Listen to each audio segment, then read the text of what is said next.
Say hi. Hey there. Okay, so fast fire questions. One thing I want to know, favorite trading book or resource?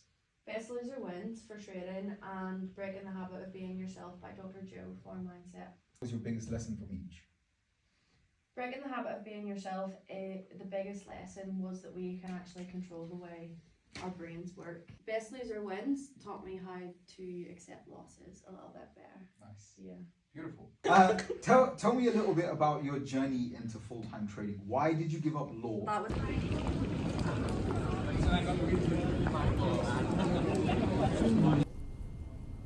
Hi everyone, it's Thursday the 30th of January. I'm back home at my parents' house in Ireland, so that's why I have this backdrop. Just wanted to hop on here and talk about my first ever in-person podcast that I done on Tuesday. I'm not gonna lie, I was very nervous about it. I still get really awkward on camera, like I'm awkward right now. But I have been pushing through, I've been just showing up, continuing to push myself outside of my comfort zone. I've been getting invites since 2023. I got my first ever invitation onto a podcast in February 2023. So basically 2 years ago. That's how long I've been saying no to these things because I was just so fearful that I would make an idiot of myself. Back then's different though. That was around the time I had my first ever big payout, and I knew deep down that I would want to prove to myself that I can be consistent before I do a podcast. So that's why I said no at the time. All the other invitations I've had since then, I've just kind of said no out of fear. But with Sanjeev, he was very patient. He asked me quite a few times throughout last year. So that's one of the main reasons I said yes to this one, and I'm really, really glad I done it. So hopefully me doing that means that I'm now out of my comfort zone and that I'll be able to speak on camera at more in-person podcasts and events and stuff like that. But yeah, if being a content creator and posting online, like on YouTube and stuff like that, is something that you want to do, but you don't feel ready, it doesn't mean that it's not for you. Like, I still don't feel ready and I'm putting this on YouTube. I still get awkward, I still get nervous, I get major imposter syndrome, but I think it's important for me to document my journey. And I know now from building a following on Twitter and Instagram that there are people out there who are currently at the stage I was 5 years ago who feel motivated and can get help from what I'm sharing online. So yeah, that's my main motivation for doing this. But I just don't want anyone to think that people who post on YouTube are just naturally born at speaking in front of a camera.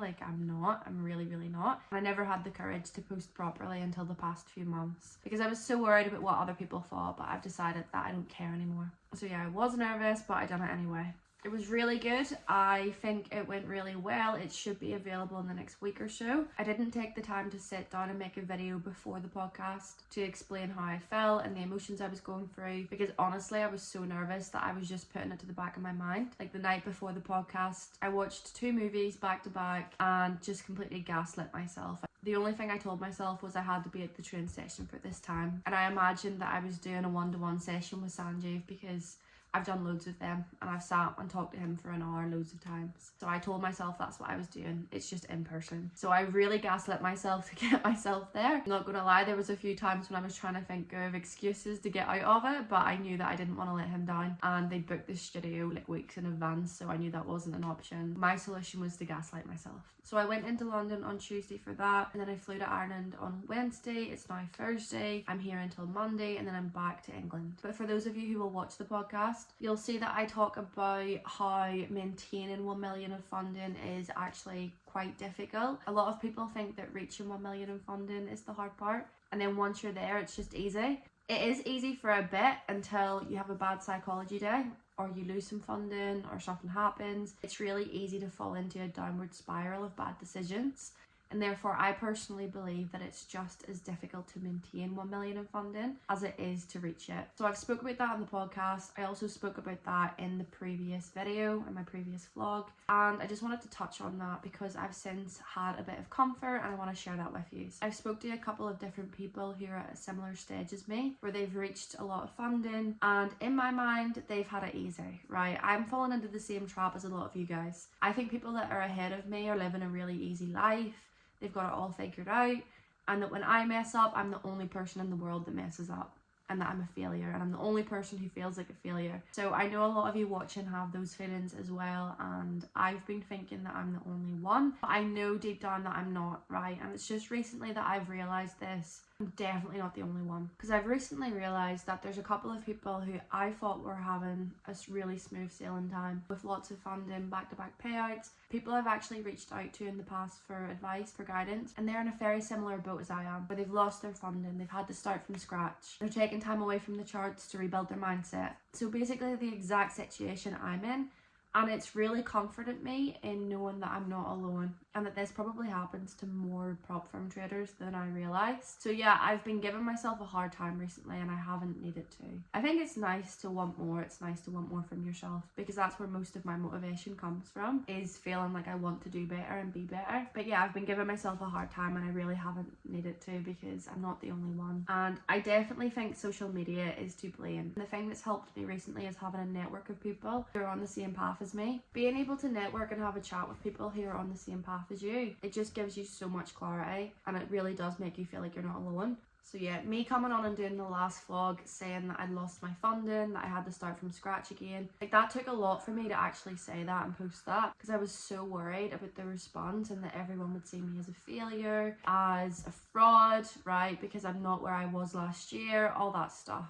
And I'm now realising that it's actually not even that deep, right? It's not even that big of a deal. I am not the only prop firm trader that this has happened to. I'm not the only full-time trader that this has happened to. It seems to be a much more common issue than I thought, right? And it's just a part of the journey, I guess. It's just another hurdle in my journey. But yeah, having that comfort made it a lot easier for me to go onto that podcast, because it helped me to take away that imposter syndrome, and it helped to remind me that experience is way more valuable than the amount of prop firm funding that you have. Because if you have 1 million in funding, right, but you're in your first year of trading, you're going to end up losing it. Your chances are you're not going to be able to know how to maintain it. Whereas if you have 5 years of experience trading and no prop firm funding, you can do a lot with that, because you know what to do. So I've decided to stop weighing up my worthiness in correlation with how much prop firm funding I have, and to go back to focusing on the journey, to focusing on the process.